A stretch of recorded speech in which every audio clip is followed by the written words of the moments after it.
Hello दोस्तों, आप लोग कैसे हो। आई होप आप लोग अच्छे होंगे और अच्छी तरीके से पढ़ाई भी कर रहे होंगे। और आज जो है कि हम लोग क्वेश्चन नंबर 3 पढ़ेंगे। अनेकातवाद, ठीक है, यानी कि साम्यवाद भी इसको कहा जाता है, को समझाना है। ठीक है, समझाइए, यानी कि अनेकातवाद को समझाइए। तो ये जो क्वेश्चन है ये भी इम्पोर्टेंट है। कानपुर में 2014 में आया था, एक बार आया है कानपुर में 2014 में। तो देखिए क्या है। तो ये जैन दर्शन के प्रमुख सिद्धांतों में एक अनेकांतवाद यानी कि स्यादवाद है।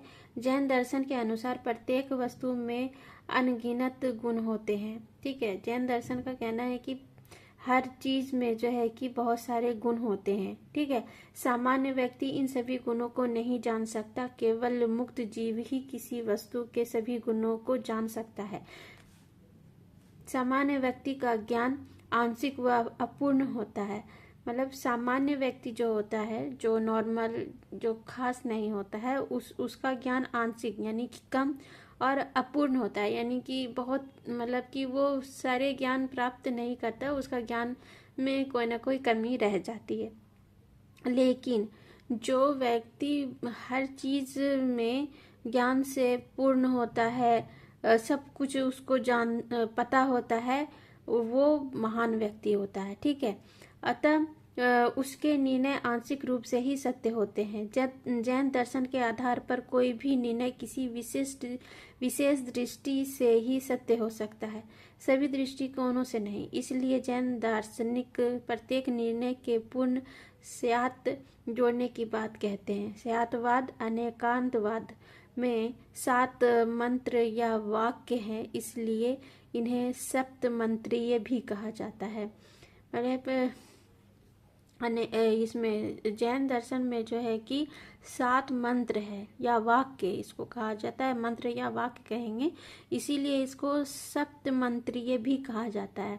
मतलब इनका कहना है कि जो इंसान नॉर्मल लाइफ जीता है, उसके पास जो बुद्धि होती है, जो उसका ज्ञान होता है, वो आंशिक होता है। ठीक है, वह अपूर्ण होता है। वो पूरी बुद्धि, उस मतलब बुद्धि का मतलब ये है कि वो सभी चीज़ों को नहीं जान सकता है, वो सभी गुण उसके अंदर मौजूद नहीं होते हैं। ठीक है, इसीलिए जैन दर्शन के आधार पर कोई भी निर्णय किसी विशेष दृष्टि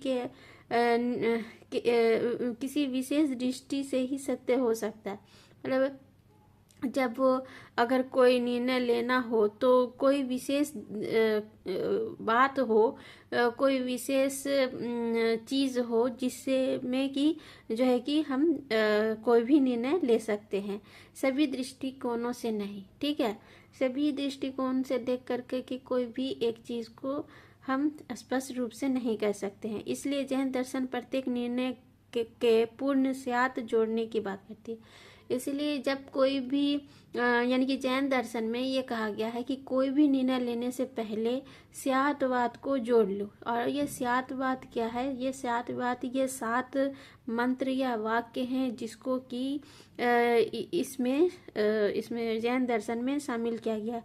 और इन्हीं 7 मंत्रों या वाक्यों के द्वारा ही व्यक्ति किसी भी चीज को मतलब कि करने के लिए उसका निर्णय ले सकता है। ठीक है, यह 7 मंत्र निम्न प्रकार हैं।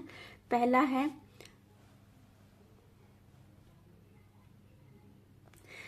है स्याद, यानी कि स्यात भी इसको कहते हैं। अस्ति, शायद ऐसा है। अस्ति का मतलब होता है शायद ऐसा है, शायद ऐसा है, मतलब कब शायद ऐसा हो सकता है। दूसरा है स्यात नास्तिक, शायद ऐसा नहीं हो सकता। अगर किसी चीज को मानो तो शायद हो सकता है, और किसी चीज को ना मानो तो शायद नहीं हो सकता है। वो नास्तिक होता है। आस्तिक होता है जिसके अंदर आस्था है, वो किसी न किसी चीज के ऊपर जिसका भी आस्था रहता है, वो उस चीज को मानता है। और जो नास्तिक होता है, जिसका जो किसी चीज को नहीं मानता है, वो सोचता है कि शायद ऐसा नहीं है, तभी तो उसके अंदर नास्तिकता है। ठीक है, स्यात् यानी कि 7 अस्ति च नास्ति, अस्ति और नास्तिक दोनों होता है। शायद ऐसा हो सकता है या ऐसा नहीं हो सकता है। तीसरा था स्यात् वक्त व्यायाम, शायद बोलने के योग्य नहीं है। और स्यात् अस्ति च अव्यक्त व्यायाम, शायद है तो बोलने योग्य नहीं है।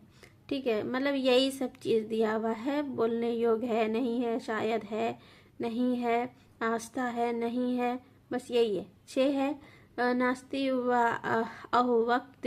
अवक्तयम, शायद नहीं है और बोलने योग्य नहीं है।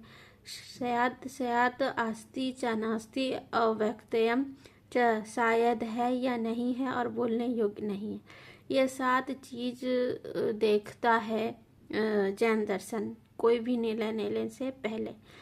क्या है कि अगर आस्था है तो सोचता है कि हाँ ऐसा हो सकता है, और अगर नास्तिक है तो बोलेगा नहीं हो सकता है। दूसरा कह सकता है कि शायद ऐसा हो सकता है या नहीं हो सकता है। ये आस्था और नास्तिक, मतलब जो आस्था रखता है और जो नास्तिक भी होता है, मतलब दोनों चीज़ें आती है दिमाग में कि ऐसा हो सकता भी है और ऐसा नहीं भी हो सकता है। तो आस्तिक और नास्तिक दोनों चीज़ें हो सकती है। फिर वाक्य बोलने में भी होता है कि शायद बोलने योग्य नहीं है। या कोई भी चीज़ अगर डिसीजन लेना है, लेकिन कभी कभी ऐसा होता है कि हम उस चीज़ को समझ तो रहे हैं लेकिन बोल नहीं पा रहे, है ना। तो हम डिसीजन कैसे लें? क्या हम उस चीज़ को बेहतर तरीके से सामने वाले को बता सकते हैं? बोलने के लिए हमें उस चीज़ को जानना अपने अंदर भी पहले ज़रूरी हो। तो यही हुआ कि शायद बोलने योग्य नहीं है। ठीक है, उसके बाद फिर अस्ति अवक्तयम, मतलब कि शायद है और बोलने योग्य नहीं है। मतलब दिमाग में रहता है कि ऐसा तो है, लेकिन वही बात है कि हम बोल नहीं पा रहे हैं। ठीक है, उसके बाद फिर शायद नहीं है और बोलने योग्य नहीं है। और कभी ये भी है कि जब कुछ है ही नहीं दिमाग में, जब हम किसी चीज़ को मान ही नहीं रहे हैं, तो हम क्या बोलेंगे? हमको कुछ पता नहीं है इसके बारे में, तो हम कुछ नहीं बोल सकते। अगर किसी चीज़ के बारे में हमको A to Z कुछ भी नहीं पता, A भी नहीं पता इसका, तो हम कैसे बोल सकते हैं इसके बारे में? कोई अपना डिसीजन नहीं दे सकते, है ना। तो और फिर शायद है या नहीं है और बोलने योग्य नहीं है। शायद है भी और नहीं भी है। मतलब कभी कभी होता है कि दिल में कोई बात है भी और नहीं भी है, लेकिन हम किसी को बोल रहे हैं ऐसा बोलने वाली बात है नहीं। तो ये सारी चीज़ें थी 7 बात जो कि जैन दर्शन में बोला जाता है, समझाया जाता है। स्यादवाद या अनेकांतवाद स्वयं में एक यथार्थवादी प्रवृत्ति है जो व्यक्ति की यथार्थ ज्ञान के प्रति उत्सुकता की ओर संकेत करती है। जैन दर्शन में ईश्वर के आस्था को लेकर भी अनेकांतवाद की स्थिति है। देखो यही था क्या बोलते हैं क्वेश्चन नंबर 3 का। आई होप आप लोगों को समझ में आया होगा, और अगर आपको अच्छे से समझ में आया है तो आप प्लीज़ लाइक करा करिए। और मेरे आप न्यू व्यूअर हो तो प्लीज़ चैनल को सब्सक्राइब कीजिए और बेल आइकन दबा लीजिए ताकि आने वाली ऑल नोटिफिकेशन आपको मिलती रहे। और कल हम फिर से 4 नंबर शॉर्ट क्वेश्चन अभी चल रहे हैं जैन दर्शन के, तो शॉर्ट क्वेश्चन हम लोग पढ़ते हैं 4 नंबर क्वेश्चन। तो कल फिर नए 4 नंबर क्वेश्चन के साथ मुलाकात होगी। तब तक के लिए take care, have a nice day, bye bye.